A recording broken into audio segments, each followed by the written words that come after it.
Visakha వాజీ news కు స్వాగతం. నేను జ్యోతి. ముందుగా హెడ్లైన్స్ చూద్దాం. మధ్యవర్తిత్వ చట్టం న్యాయవాదులు సద్వినియోగం చేసుకోవాలన్న జిల్లా న్యాయాధికార సంస్థ. మధ్యవర్తిత్వ ప్రక్రియ ద్వారా త్వరితగతిన కేసులు పరిష్కారం అవుతాయన్న లాయర్ గిరిధర్.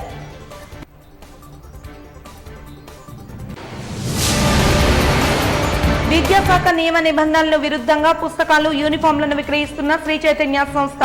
పలుమార్లు ఫిర్యాదు చేసినా చర్యలు చేపట్టడం లేదంటూ మండిపడ్డ ఎస్ఎఫ్ఐ. రాజకీయ కక్షల నేపథ్యంలో ఆంధ్ర యూనివర్సిటీ విద్యావేత్తను వేధిస్తున్న వైస్ ఛాన్సలర్. వైసీపీ కండువా కప్పుకున్న ఏయూ వీసీ అంటూ విమర్శించిన జనసేన కార్పొరేటర్ పీతలమూర్తి యాదవ్. ఇక వివరాలకు వెళ్తే, మధ్యవర్తిత్వ చట్టాన్ని వినియోగించుకోవాలని జిల్లా న్యాయాధికార సంస్థ సభ్యులు పిలుపునిచ్చారు. ఈ మేరకు సోమవారం జిల్లా అధికార సంస్థ కార్యాలయంలో మధ్యవర్తిత్వం అనే అంశంపై శిక్షణ కార్యక్రమాన్ని నిర్వహించారు. దీనికి ముఖ్య అతిథిగా విచ్చేసిన పలువురు సీనియర్ న్యాయవాదులు మధ్యవర్తిత్వ చట్టం వల్ల కలిగే ప్రయోజనాలను న్యాయవాదులకు సూచించారు. మధ్యవర్తిత్వ ప్రక్రియ ద్వారా త్వరితగతిన కేసులు పరిష్కారం అవుతాయని తెలిపారు. పైగా మధ్యవర్తిత్వం వల్ల సమయం వృధా కాదన్నారు. హిట్ రన్ హారం గురించి వివరించడమే కాకుండా జాతీయ లోక్ అదాలత్ అంశాలను ఆయన తెలిపారు. ఈ కార్యక్రమంలో సంస్థ కార్యదర్శి ఎం వెంకటశేషమ్మ, మొదటి అదనపు జిల్లా న్యాయమూర్తి ఎం వెంకటరమణ, కుటుంబ న్యాయస్థాన న్యాయమూర్తి కె రాధాకృష్ణ, జిల్లా న్యాయవాదుల సంఘ అధ్యక్షులు దేవర సత్యనారాయణ, అదనపు జిల్లా న్యాయమూర్తులు, సీనియర్ సివిల్ న్యాయమూర్తులు, జూనియర్ సివిల్ న్యాయమూర్తులు, మెజిస్ట్రేట్లు, అధిక సంఖ్యలో న్యాయవాదులు పాల్గొన్నారు.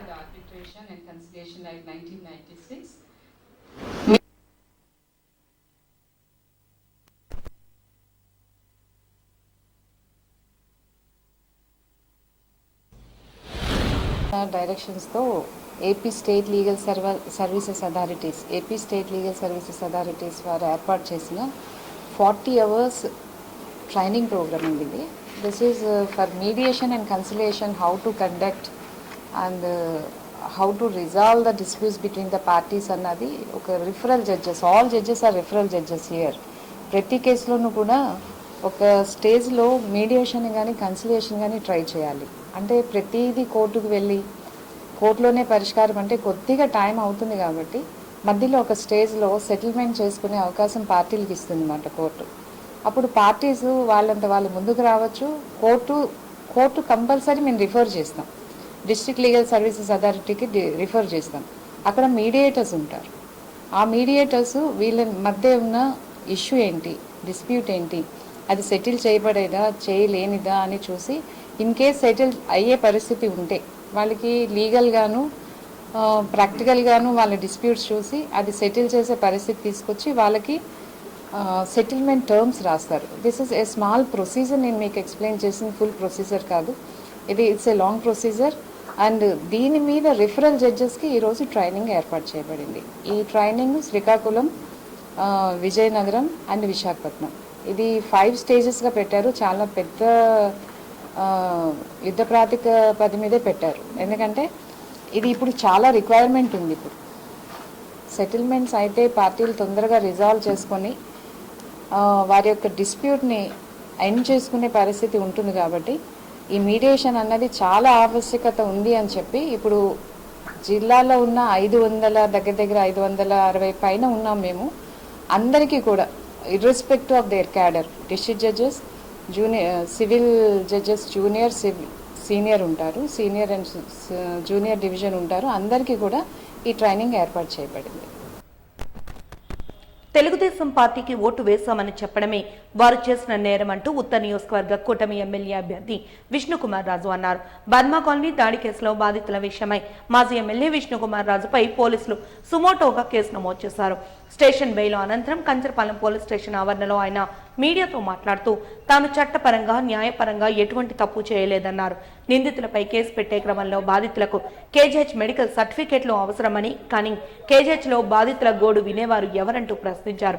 వాస్తవాలు నిర్ధారించుకునే క్రమంలో ఘటనపై మరోసారి విచారణ జరిపించాలని పోలీస్ కమిషనర్ కు విజ్ఞప్తి చేశారు. 41 నోటీస్ ఇవ్వడం జరిగింది.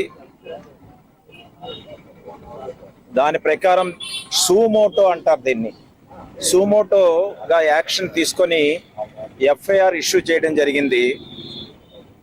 17వ తారీఖు ఉదయం సుమారు 7-8 మధ్య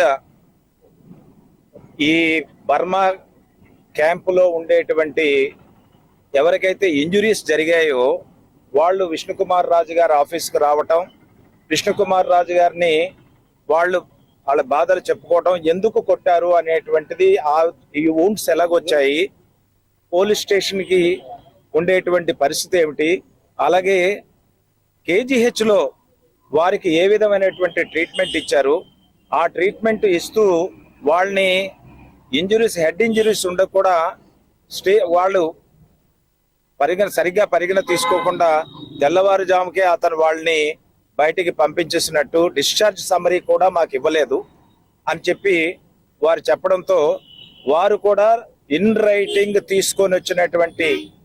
రాసుకొని వచ్చినటువంటి విన్నపాన్ని కూడాను విష్ణుకుమార్ రాజు గారికి 17వ తారీఖున ఇచ్చిన తర్వాత, అది చదివిన తర్వాత ప్రెస్ మీట్ పెట్టడం జరిగింది.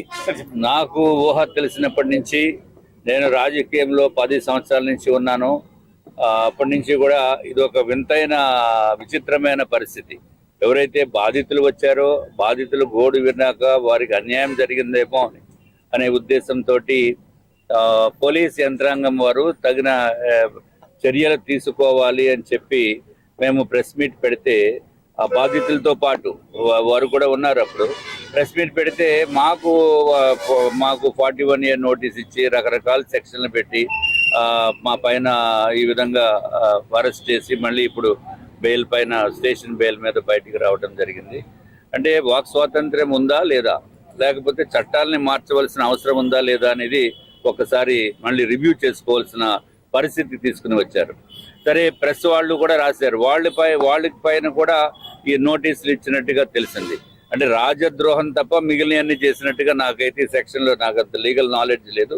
మేము పోలీసు వారికి విన్నపం చేద్దామనే ఉద్దేశంతో ప్రెస్ మీట్ పెడితే, మా పైన కేసులు పెడితే, రేపొద్దుట అసలు ఎవరైనా ప్రెస్ మీట్లు పెడతారా? పోనీ ఎవరైనా కంప్లైంట్ ఇచ్చారా? కంప్లైంట్ కాదు, సుమోటో కేసు. మరి సుమోటో కేసు పెట్టినప్పుడు నా పైన నేను ఏమి తప్పు చేశానని సుమోటో కేసు ప్రెస్ మీట్ పెట్టడమే తప్ప? అంటే అన్యాయానికి గురి అయ్యి రక్తాలు కారుతూ ఉరికి కట్లతోటి తీవ్రమైన గాయాలతోటి వాళ్ళ ఇళ్లకి కూడా వెళ్లకుండా 4 కుటుంబ సభ్యులు మా దగ్గరికి వచ్చినప్పుడు నేను ఆదరించవలసిన అవసరం ఉందా లేదా? మేము స్పందించవలసిన బాధ్యత ప్రజాప్రతినిధిగా ఉందా లేదా? చట్టాన్ని గౌరవిస్తూ చట్టాన్ని ఏ విధంగా కూడా అతిక్రమణ చేయకుండా ఉండే నిబద్ధతో కలిగిన వ్యక్తులం మేము. మరి సుమోటో కేసు పెట్టేసి నా పైన నోటీస్ ఇవ్వడం ఎంతవరకు సమంజసము? సరే, పోలీసు వారు చేశారు. ఇదే నియోజకవర్గంలో ఇదివరకు వైఎస్ఆర్సీపీ నేత కేకే రాజు గారు మరి చంద్రబాబు నాయుడు గారిని ఎయిర్పోర్ట్ నుంచి బయటికి రాకుండా అడ్డుకుని పోలీసులను కూడా తోసేసి మరి ఆయన చంద్రబాబు నాయుడు గారి పైన కోడిగుడ్లు, టమాటాలు, వాటర్ బాటిల్స్, చెప్పులు ఇసిరి నానా బూతులు మాట్లాడిన వ్యక్తి పైన సుమోటో కేసు గుర్తురాదా మీకు? అట్లాగే పవన్ కళ్యాణ్ గారు జనవాణి కార్యక్రమాన్ని పెట్టినప్పుడు ఇక్కడ విశాఖపట్నంలో ఆయన నోవాటెల్ నుంచి ఇక్కడికి ఏదైతే కళ్యాణ మండపం ఉందో పోర్టు కళ్యావాణికి, అక్కడికి రాకుండా అడ్డుకున్న వ్యక్తి ఎవరు? అప్పుడు మీరు సుమోటో కేసులు పెట్టరా పోలీసు వారు? అంటే మనుషులకి ఒక రకమైన ట్రీట్మెంట్ రకరకాలుగా ఉంది. ఇది వాక్ స్వాతంత్రం లేనటువంటి విధంగా విశాఖపట్నంలో కొత్త విధానానికి తెరతీశారు. ప్రముఖ టాలీవుడ్ హీరో జూనియర్ ఎన్టీఆర్ 41వ జన్మదినోత్సవాన్ని పురస్కరించుకుని నగరంలోని అల్లీపురంలో జూనియర్ ఎన్టీఆర్ ఫ్యాన్స్ అసోసియేషన్ ఆధ్వర్యంలో పలు సేవా కార్యక్రమాలు నిర్వహించారు. ఈ సందర్భంగా అసోసియేషన్ అధ్యక్ష కార్యదర్శులు మాట్లాడుతూ ప్రతి ఏటా భారీ స్థాయిలో సేవా కార్యక్రమాల్లో ఏర్పాటు చేయడం ఆనవాయితీగా వస్తోందన్నారు. జూనియర్ ఎన్టీఆర్ నటనకు, వ్యక్తిత్వానికి తాము అభిమానులమని తెలిపారు. ఈ మేరకు రక్తదాన శిబిరంలో అభిమానులు పాల్గొని స్వచ్ఛందంగా రక్త నమూనాలను అందించారు. అనంతరం భారీ కేక్ కటింగ్ ను ఏర్పాటు చేశామని తెలిపారు.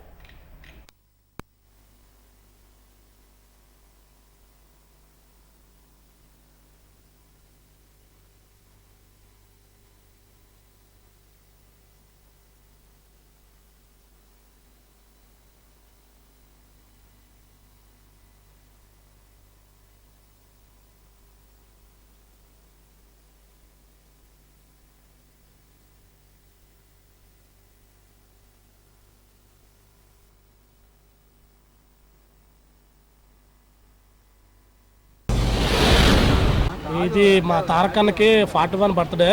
ఈ సెలబ్రేషన్ సందర్భంగా మేము ఎవ్రీ ఇయర్ కూడా విశాఖ సిటీ రంగులాయుడు ఆధ్వర్యంలో మహా రక్తదాన శిబిరం అండ్ మహా అనుసంతరం చేస్తూ ఉంటాం. అట్ ద సేమ్ టైం ఈ సంవత్సరం కూడా మేము భారీగా ప్లాన్ చేసుకున్నాము.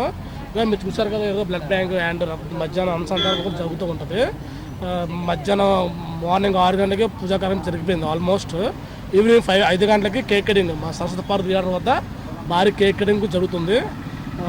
అభిమానులు అందరూ సాగరందుకు ధన్యవాదాలు. ఈ వారం భారీగా ఇంచుమించు 70 నుంచి 100 మంది వరకు అభిమానులు బ్లడ్ డొనేట్ చేస్తున్నారు. ఇది మన ఎన్టీఆర్ ట్రస్ట్ బ్లడ్ బ్యాంక్ ఆధ్వర్యంలో జరుగుతుంది. నవలాడ సహాయకారంతో. అట్ ద సేమ్ టైం మన 34 వార్డు నాయకులు ధనరాజ్ గారు సహాయం వచ్చారు.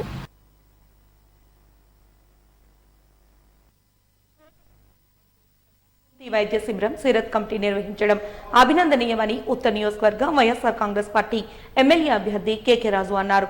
ఈ మేరకు స్థానిక దొండపర్తిలోని ఓ హోటల్లో సీరత్ కమిటీ ఆధ్వర్యంలో ఉచిత కత్న సుంతి వైద్య శిబిరాన్ని సోమవారం ఏర్పాటు చేశారు. ఈ సందర్భంగా సీరత్ కమిటీ అధ్యక్షుడు షేక్ అబ్దుల్ లతీఫ్, గౌరవ అధ్యక్షులు హైదర్ అలీ సింఖా మాట్లాడుతూ పేదల ముస్లిం పిల్లలకు ఉచితంగా సుంతి కార్యక్రమాన్ని చేపట్టినట్టు తెలిపారు.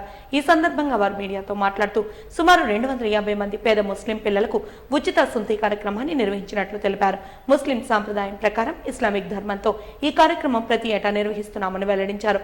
ఇందుకోసం విజయవాడ నుండి విచ్చేసిన అనుభవజ్ఞులైన వైద్యులైన డాక్టర్ మౌలాలి వారిచే ఈ ఉచిత వైద్య శిబిరం చేపట్టామని తెలిపారు.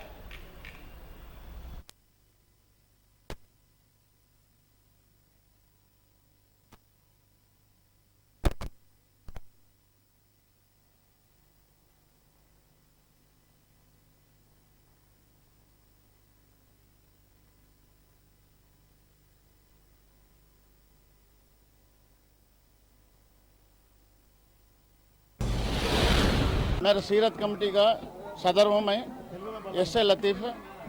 ఈరోజు కార్యక్రమం సుంతిల కార్యక్రమం నిర్ణయించాం. ఇది దాదాపు దగ్గర 220 మంది దాకా పేద పిల్లలకి సుంతీలు ప్రతి సంవత్సరం లాగా ఈ సంవత్సరం కూడా చేస్తున్నాం. వీళ్ళకి మందుల విషయంలో కానీ ఫుడ్ విషయం మధ్యాహ్నం లంచ్ కూడా ఇక్కడే వాళ్ళకి ఏర్పాటు చేసాం. చోడవరం దావాడ ఇటు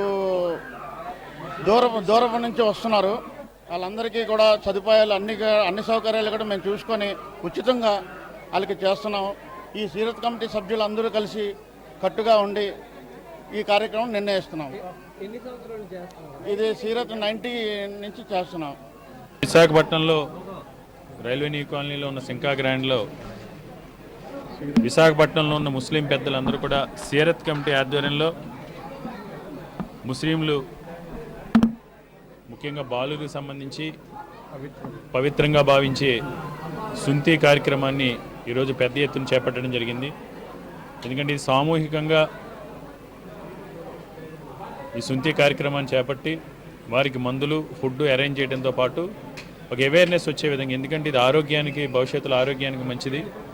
ఎలాంటి డిసీజెస్ రాకుండా ఈ సుంతి చేయటం వల్ల ఎలాంటి డిసీజెస్ రాకుండా ఇది ఒక ప్రొటెక్షన్లా ఉంటుంది. భవిష్యత్తులో డిసీజెస్ రాకుండా కాపాడటం కోసం. ఎందుకంటే ముస్లిం సోదరులు చాలామంది పేదలు ఉన్న పరిస్థితులు మనందరికీ కూడా తెలుసు. అది ప్రైవేట్ హాస్పిటల్స్లో ఇతర కార్యక్రమాలకి ఏం చేసుకుంటే మళ్ళీ అపాయింట్మెంట్ తీసుకోవడం, అక్కడ వెళ్ళటం, వెయిట్ చేయటం, మళ్ళీ దాని రకాలుగా ఆ డాక్టర్ ప్రాపర్గా దానికి సుంతి సెపరేట్గా ఎక్స్క్లూజివ్గా స్పెషలిస్ట్ ఉండాలి. దానికి ఒక 10,000 రూపాయలు 15,000 రూపాయలు ఖర్చు అవడం కాకుండా ఈ ముస్లిం పెద్దలందరూ కూడా కలిసి ఈ కార్యక్రమాన్ని పవిత్రంగా భావించే కార్యక్రమాన్ని ఇక్కడ ఏర్పాటు చేయడం జరిగింది. ఇందులో ఈరోజు సుమారు 200 నుంచి 250 మంది పిల్లలకి బాలురందరూ కూడా ఈ సుంతి కార్యక్రమాన్ని చేపట్టినందుకు ఈ సీరత్ కమిటీ పెద్దలకి ముస్లిం పెద్దలకి అందరూ కూడా నేను ధన్యవాదాలు తెలియజేసుకుంటూ, ఈరోజు ఎవరైతే ఈ కార్యక్రమంలో పాల్గొన్నారో వాళ్ళందరూ కూడా భవిష్యత్తులో ఆరోగ్యంగా ఆరోగ్యాలతో ఉండాలి. ముఖ్యంగా హెల్తీగా ఉండాలి. హెల్త్ కూడా ఉండాలి. అల్లా దయతో మహమ్మద్ ప్రవక్త సూచనల ప్రకారం వారి ప్రార్థనలు ఫలించి ఉన్నత శిఖరాలను చేరుకోవాలి. కుటుంబ పరంగా కానీ విద్యాపరంగా కానీ. ఎందుకంటే ఆ విద్యార్థులందరూ కూడా సంపూర్ణ ఆరోగ్యంతో ఉన్నత విద్యావంతులయ్యి అల్లా దయతో భవిష్యత్తులో ఉన్నత శిఖరాలు చేరుకోవాలని మనస్ఫూర్తిగా అల్లాని ప్రార్థిస్తూ, ముఖ్యంగా ఈ మంచి కార్యక్రమం చేపట్టి ఇక్కడ మా ఈ కార్యక్రమంలో భాగస్వాములు చేసిన ముస్లిం సోదరులందరికీ కూడా నా హృదయపూర్వక ధన్యవాదాలు. ఎందుకంటే ఈరోజు విశాఖ ఉత్తర నియోజకవర్గంలో నేను ఈరోజు రాజకీయంగా నాకు ముస్లిం సోదరులందరూ కూడా మొదటి నుంచి కూడా నేను 2018 జూన్ 10వ తారీఖున నా ప్రత్యక్ష రాజకీయాల అరంగేట్రమే ఇఫ్తార్ విందుతో మొదలు పెట్టడం జరిగింది. 2018 జూన్ 10వ తారీఖున మొట్టమొదటిసారి నేను వేదికని రాజకీయంగా ఒక డయాస్ మీద మాట్లాడింది మొదటిసారి ముస్లిం ఇఫ్తార్ విందులోనే మాట్లాడాను. కాబట్టి నేను ఎప్పుడు కూడా నాకు ఒక బలమైన ముస్లిం సామాజిక వర్గం అంతా కూడా నాతో ఎప్పుడు ఉంటారనే నమ్మకం ఉంది. వాళ్ళు కూడా అదేవిధంగా నన్ను సోదరభావంతో చూస్తున్నారు. తప్పకుండా నేను కూడా అదే విధంగా ఉంటాను. ముస్లిం సోదరులందరూ కూడా కేకే రాజు అనేవాడు సొంత మనిషి, కేకే రాజు మావాడు, కేకే రాజు దగ్గరికి వెళ్తే మా బాయ్ ఏ పనన్నా అవుతుంది, మా కేకే రాజు ఉన్నాడు అనే విధంగా భవిష్యత్తులో కూడా నేను నడుచుకుంటాను. ప్రముఖ లాయర్ శ్రీనివాస్ కు గోవా ప్రభుత్వం అత్యంత అరుదైన భారత గౌరవరత్న అవార్డును ప్రదానం చేయడం అభినందించదగ్గ విషయమని senior lawyer bar association state అధ్యక్షులు అరుణ్ అన్నారు. ఈ మేరకు జిల్లా బార్ అసోసియేషన్ ఆధ్వర్యంలో ఆయన ఘనంగా సత్కరించి అభినందించారు. ఈ సందర్భంగా పలువురు న్యాయవాదులు ఆయనకు అభినందనలు తెలిపారు.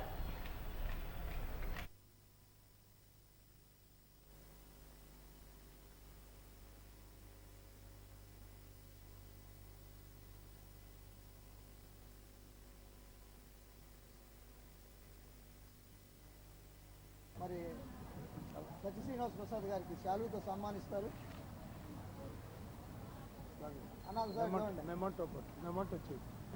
అధ్యక్షులు రావడం ఎంతో శుభదినం. ఆయన మాట్లాడే ముందు ఇవన్నీ సన్మానం ఆఫ్ ఆంధ్రప్రదేశ్ ఈరోజు lawyers forum for social justice Shri న్యాయవాది గుడిపల్లి సుబ్బారావు గారి నేతృత్వంలో విశాఖపట్నం జిల్లా కోర్టుకు ఎదురుగా ఈ మంచి కార్యక్రమాన్ని ఒక వ్యక్తికి భారతదేశంలో వన్ ఆఫ్ ది ఇంపార్టెంట్ అత్యుత్తమ పురస్కారాల్లో ఒకటైన గౌరవశ్రీ సత్యసాయి శ్రీనివాస్ గారికి ఏదైతే జ్యోతిశాస్త్రం ఉందో దానిలో వారి తాలూకా ఖ్యాతి విలువలు గుర్తించి వారి తాలూకా ఇంపార్టెన్స్ను గుర్తించి భారతదేశంలో మరి ఆయనకి భారత గౌరవరత్న బిరుదుని జ్యోతిశాస్త్రంలో ఇవ్వడం జరిగింది. అది మనకందరికీ కూడా గర్వకారణం. ముఖ్యంగా విశాఖపట్నం, ఉత్తరాంధ్ర జిల్లాల నుంచి ఆయన రావడం జరిగింది. అలాంటి వ్యక్తి సామాజిక సేవలు చేస్తూ జ్యోతిశాస్త్రాన్ని కూడా పూర్తిగా క్షుణ్ణంగా అధ్యయనం చేసి సమాజంలో ఉంటున్న చాలామందికి ఆయన తాలూకా విజ్ఞానాన్ని అందిస్తూ వారి సేవల్ని గ్రామానికి, పట్టణానికి, జిల్లాకి, రాష్ట్రానికి అందివ్వాలన్న ఉద్దేశంతో ఈ రకంగా సాక్రిఫైస్ చేశారు. అతి చిన్న వయసులోనే వారికి పురస్కారం రావటం లాయర్స్ ఫోరం ఆఫ్ జస్టిస్ వారికి, న్యాయవాదులందరికీ కూడా మరి ఇక్కడ బ్రదర్ సీనియర్ న్యాయవాది కూడా ఉన్నారు ఇక్కడ మనకి. సో కాబట్టి మేమంతా కూడా ఈ ఫారం తరఫున ఈరోజు వీరికి పురస్కారాన్ని ఇచ్చిన సందర్భంలో మరి వారికి బ్లెస్సింగ్స్ ఇస్తూ శుభాకాంక్షలు తెలియజేస్తున్నాం. మరి ముఖ్యంగా జ్యోతిశాస్త్రం అనేది మధ్యకాలాల్లో ఎక్కువగా ఉండేది, ప్రబలంగా ముందుకు వెళ్ళేది, దాని మీద విశ్వసిస్తూ ముందుకు వెళ్ళేవారు. ఇట్స్ ఏ బిలీఫ్, ఒక నమ్మకం, కాన్ఫిడెన్స్, నాలెడ్జ్. ఆ తర్వాత కాలంలో ఒక 2-3 దశాబ్దాల క్రితం వరకు కూడా ఉండేది, కానీ అంతంత మాత్రంగా ఉండేది. ఇటీవల మనం ఒక దశాబ్ద కాలంగా జ్యోతిశాస్త్రం మీద ఎక్కువ మంది తయారవటం, వారు చెప్పేది సామాజిక పరంగా కానివ్వండి, లేకపోతే ఆర్థిక పరంగా, లేకపోతే రాజకీయంగా కూడా దగ్గరగా సమీపంగా వస్తూ వాటి తాలూకా విలువలను కాపాడుకుంటూ ముందుకు వెళ్తాం. నా పేరు చింతపల్లి రాంబాబు అండి, విశాఖపట్నం న్యాయవాదుల సంఘం అధ్యక్షుడిని. 2023-24 సంవత్సరానికి పనిచేశాను. మరి ఈ రోజున ఇది బంగారీ గారని సీనియర్ అడ్వకేటు, వారు మరి సుబ్బారావు గారి ఆఫీసులో వైపా అరుణ్ కుమార్ గారి సమక్షంలో, మన గోపాలకృష్ణ గారి సమక్షంలో, ఇతర న్యాయవాదుల సమక్షంలో సత్య శ్రీనివాస్ గారిని మేము సన్మానించుకోవడం అనేది మా అదృష్టంగా భావిస్తున్నాం. ఎందుకంటే ఇప్పుడే అందరు వక్తలు అదేవిధంగా వారి బయోగ్రఫీ చూశాక తెలిసింది ఏంటంటే వారు వెనకబడిన తరగతుల నుంచి వచ్చి మరి ఢిల్లీలో భారత గౌరవరత్నం అనే అవార్డు స్వీకరించడం అనేది, అదే కాకుండా 2 ఇట్లలో వారు సేవా సంఘం, అదేవిధంగా జ్యోతిష్క శాస్త్రం. ఈ రకంగా రెండు కార్యక్రమాల ద్వారా వారు ఈ అవార్డుని మరి గోవా మాజీ ముఖ్యమంత్రి గారైనటువంటి గోవా ముఖ్యమంత్రి వారి చేతుల్లో ప్రస్తుతానికి రాజ్యసభ హెచ్ఐవి ఎయిడ్స్తో చనిపోయిన వారిని గుర్తు చేసుకుంటూ వారి పట్ల ప్రేమ సాంఘీభావాన్ని తెలియచేయటమే ఎయిడ్స్ క్యాండిల్ లైట్ డే అని జిల్లా వైద్య శాఖ అధికారి డాక్టర్ జగదీశ్వరరావు తెలిపారు. అంతర్జాతీయ ఎయిడ్స్ దీప స్మృత్యంజలి దినాన్ని పురస్కరించుకుని నక్కవానిపాలెం డిఎంఎండ్హెచ్ఓ కార్యాలయం వద్ద క్యాండిల్ వెలిగించి నివాళులర్పించారు. ఈ సందర్భంగా ఆయన మాట్లాడుతూ 1983లో ప్రారంభమై ప్రతి సంవత్సరం మే నెలలో 3వ ఆదివారం ఈ కార్యక్రమాన్ని 115 దేశాలలో సుమారు 1200 కమ్యూనిటీ సంస్థల ద్వారా నిర్వహించబడుతోందని తెలిపారు. ఎయిడ్స్తో చనిపోయిన వారిని గుర్తు చేసుకుంటూ వారి పట్ల ప్రేమ సంఘీభావాన్ని తెలియచేద్దామన్నారు. వారి కుటుంబ సభ్యుల బాధను నయం చేద్దామనే నినాదంతో ఈ స్మారక దినోత్సవాన్ని జరుపుకుంటున్నామని తెలిపారు. జిల్లా ఎయిడ్స్ నివారణ నియంత్రణ విభాగ ఆధ్వర్యంలో కార్యక్రమాన్ని నిర్వహించారు.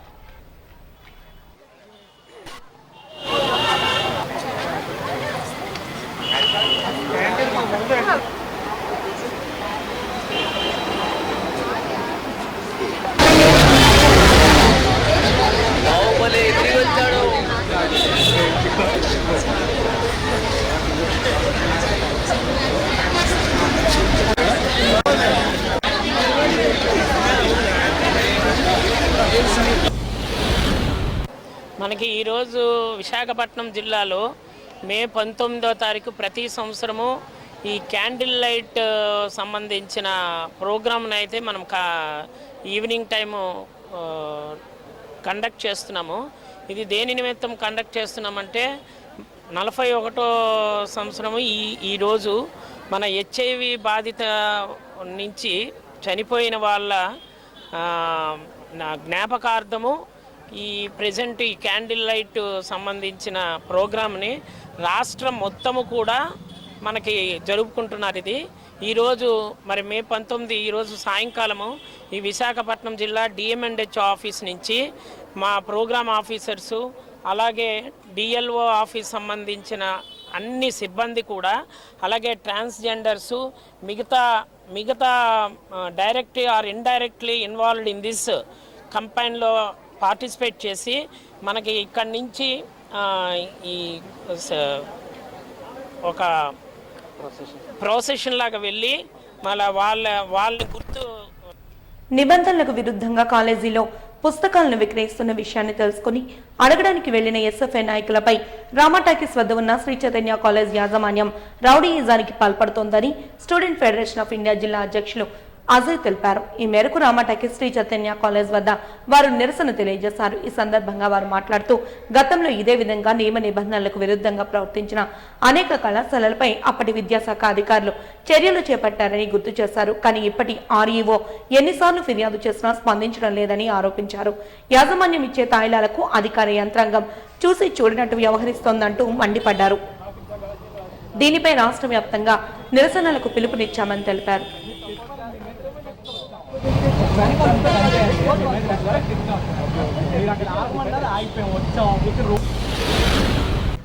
ఈరోజు చైతన్య కాలేజ్ రామాటాకీస్ రోడ్లో ఐఐటి మెడికల్ అకాడమీలో అక్రమంగా పుస్తకాలు అనేవి అమ్ముతున్నారు. దాని మీద మాకు విద్యార్థులు తల్లిదండ్రుల నుంచి కంప్లైంట్ వచ్చి మేము ఇక్కడికి వచ్చి ప్రశ్నిస్తే ఆర్ఏఓ గారు ఎటువంటి స్పందన లేదు ఆయన నుంచి. ఇక్కడ అక్రమంగా 9,800కి మెటీరియల్ ఛార్జ్ చేస్తున్నారు. అలాగే యూనిఫామ్లకి 3,500 అనేది ఇల్లీగల్ వీళ్ళు ఇక్కడ స్టూడెంట్స్ దగ్గర వసూలు చేస్తున్నారు. దాని మీద ప్రభుత్వం నుంచి ఒక జీవో ఉంది.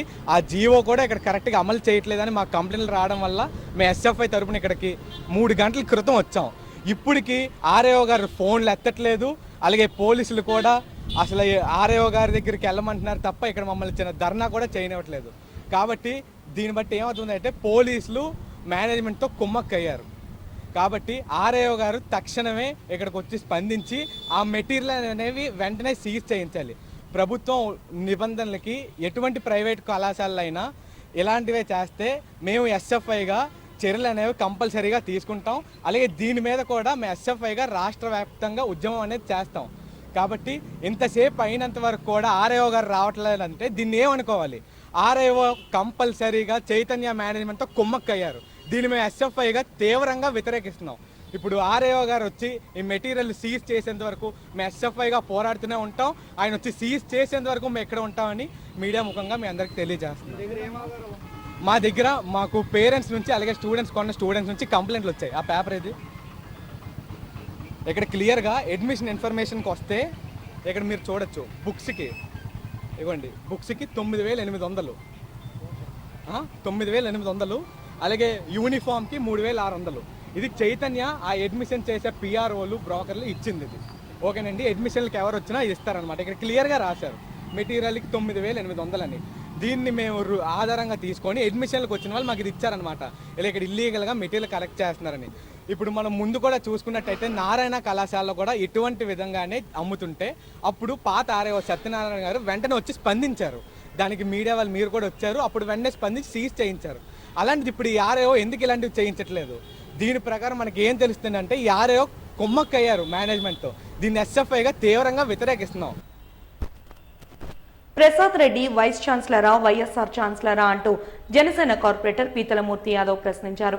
ఈ మేరకు టీడీపీ కార్యాలయంలో ఏర్పాటు చేసిన విలేకరుల సమావేశంలో ఆయన మాట్లాడుతూ, ఇప్పటికే వైసీపీ పార్టీ యాదవులకు అన్యాయం చేసిందని, అసలు మీ లెక్క మాకు లేదంటూ కనీసం ఎన్నికల్లో ఒక్క సీటు కూడా ఇవ్వకుండా పక్కకు పెట్టేశారన్నారు. ఒక బీసీ వర్గానికి చెందిన విద్యావేత్తను రాజకీయ కక్షతో ఇబ్బందులు పెడుతున్నారని విమర్శించారు.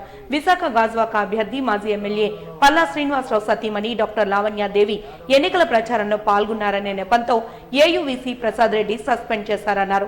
పూర్తిగా వైసీపీ కండువా కప్పుకున్న కార్యకర్తగా వీసీ ప్రసాద్ రెడ్డి ప్రవర్తిస్తున్నారన్నారు. ఇంత దారుణమా? ఒక మహిళా విద్యావేత్త, బీసీ సామాజిక వర్గానికి చెందిన మేధావి హిందూ ధర్మం ప్రకారం తన భర్త ఎమ్మెల్యేగా పోటీ చేస్తుంటే భార్యగా కనీసం ధర్మం నిర్వర్తించకూడదా అని ప్రశ్నించారు.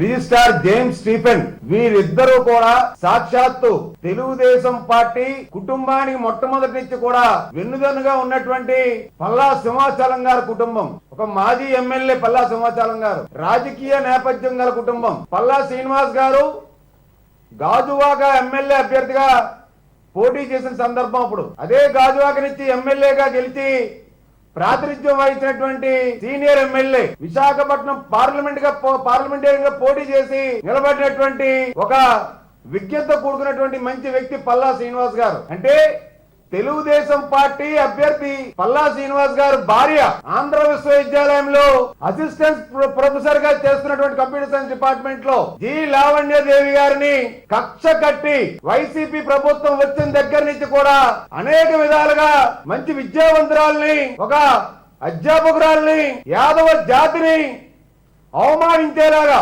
కించపరిచేలాగా, ఎప్పటికప్పుడు ఆవిడ మనోభావాలు దెబ్బతినేలాగా వీసీ ప్రసాదరెడ్డి వ్యవహరించి ఇంకా ఎట్టకేలకు ప్రభుత్వం పోతుంది, వైసీపీ ఖాళీ అయిపోయింది, ఈ యూనివర్సిటీ ఇచ్చిన సాగనంపేస్తారు, తరిమి కొడతారని చెప్పి వీసీ ప్రసాదరెడ్డికి స్టీఫెన్లకి అర్థమైపోయి వీళ్ళకి ఎటువంటి గత్యంతరం లేక బీసీ అధ్యాపకులని, బీసీ సామాజిక వర్గానికి చెందినటువంటి అధ్యాపకురాల్ని జి లావణ్యదేవి గారిని ఎన్నికల్లో పాల్గొన్న సాకుతో సస్పెండ్ చేయడం అనేది వీసీ ప్రసాదరెడ్డి స్టీఫెన్ల యొక్క దుర్మార్గమైన చర్య. ఆమె సాక్షాత్తు డిస్ట్రిక్ట్ ఎలక్షన్ ఆఫీసర్ కలెక్టర్ గారికి విజ్ఞాపన పత్రం ఇచ్చింది. నా భర్త ఎన్నికల్లో పోటీ చేస్తున్నారు కాబట్టి నేను ఎన్నికల డ్యూటీలో పాల్గొనలేను, నన్ను మినహాయించండి అని చెప్పి సాక్షాత్తు జిల్లా ఎన్నికల రిటర్నింగ్ అధికారి కలెక్టర్ గారికి ఇచ్చినటువంటి కాగితం ఇది. దరఖాస్తు చేసుకున్నప్పటికీ కూడా హిందూ స్త్రీ తన భర్తకి విజయం చేకూర్చాలని చెప్పి హారతి ఇవ్వడం తప్పండి. వాళ్ళ మాలయ్య గారు ఎన్నికల్లో పోటీ చేశారు, ఇదే పల్లా శ్రీనివాస్ గారు గాజువాక నుంచి ఎమ్మెల్యేగా. కిర్గిజిస్తాన్ లో ఉన్నటువంటి భారతీయ విద్యార్థులకు దాడులు జరుగుతున్న నేపథ్యంలో ఎంపీ రామ్మోహన్ నాయుడు అలాగే తెలుగు పార్లమెంటు నియోజకవర్గ అభ్యర్థి శ్రీభరత్ ఇద్దరు కూడా ఫోన్లో మాట్లాడి వారికి ధైర్యాన్ని అందించారు. ఈ మేరకు వారు మాట్లాడుతూ, out to the secretary at the external affairs. We are living in hostels now, sir. In our hostel, like 1 or 6 members we are living, sir. So many hostels are in Bishkek, sir. So we are so much afraid of these local guys, sir, because the day before yesterday, that night was very scary, sir. Maybe 40 members, they came to our hostel, they entered our hostel, sir, and they break our doors. and we already contacted with that embassy, sir. But on that same day, that embassy was not responding very properly, sir. After that, when we informed to that Ram sir about these issues, then Ram sir tweeted in the Twitter. Then that time our Jaishankar sir responded, and yesterday night was with all the petroleum police with 3,500 members of police are there, sir. We are like even we are scared, sir, to go outside also, not even for the groceries also, sir. So what we are going to do, probably me and Bharat, we'll try to take up this issue in another ways. Put it up to the ministry again. So the main reason we wanted to speak to you, me and Bharat, today is that we wanted to assure you again that there is someone listening from here also. Soon we are going to complete our academic year, sir. Till June we will have this academic year. So at least for this 1 month, they would have provided security, means it will be good for us, sir. There's about 80-90 people here on the call. I think please connect with each other. Okay. And if you're, whatever you do, remain together as a group. As Ram has said, we are there for you. And don't make the problem bigger than it is in your mind. Night, yesterday also we couldn't sleep properly because any car in front of our hostel, group of Russians or Kyrgyz, it's very scary, sir. Like maybe they might attack us, we don't know. Definitely. It all comes down to that police support wherever you're staying, and we'll definitely request the embassy also to work on it. So just maintain minimum precautions and all that. Whatever support that we can lend from our side, we are definitely going to address it. Provide a channel for students to fill in a form saying that I have a flight at so and so time. Can I get secure transport to go to the airport? So that is one actionable. The second actionable is all of you who are living in flats, please reach out to your friends who are living in hostels. What Ram is going to do is request. వాజీ news ముగించే ముందు headlines మరొకసారి చూద్దాం. మధ్యవర్తిత్వ చట్టాన్ని న్యాయవాదులు సద్వినియోగం చేసుకోవాలన్న జిల్లా న్యాయాధికార సంస్థ. మధ్యవర్తిత్వ ప్రక్రియ ద్వారా త్వరితగతిన కేసులు పరిష్కారం అవుతాయన్న లాయర్ గిరిధర్.